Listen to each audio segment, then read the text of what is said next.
She doesn't do interviews until now. To mark the 65th anniversary of her coronation, the Queen spoke about her experience, including the once-in-a-lifetime ride in the gold state coach.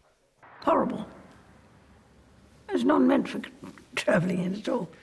I mean, it's just not, it's only sprung on leather. So it rocks around a lot? It's not very comfortable. Were you in it for a long time then? Probably Halfway around London. Really? We must have gone about 4 or 5 miles. You can only go at a walking pace. Yeah. The horses couldn't possibly go any faster. Right. It's so heavy. The man with the scoop is royal historian Alistair Bruce. He told me it was surprisingly easy conversing with the Queen. Well, I think the lovely thing about the Queen is she's got a great sense of humour.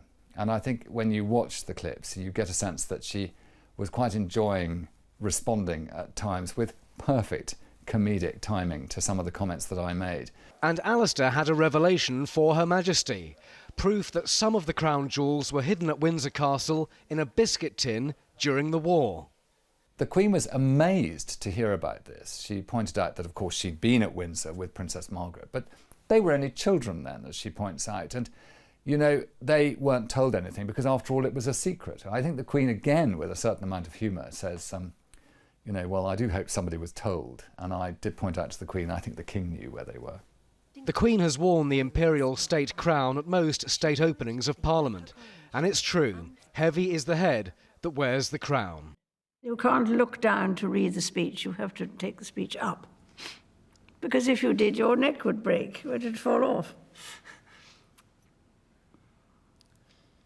So there are some disadvantages to crowns, but otherwise they're quite important things. A rarely seen flash of the royal sense of humour in this revealing anniversary programme. Simon Viger, 5 News.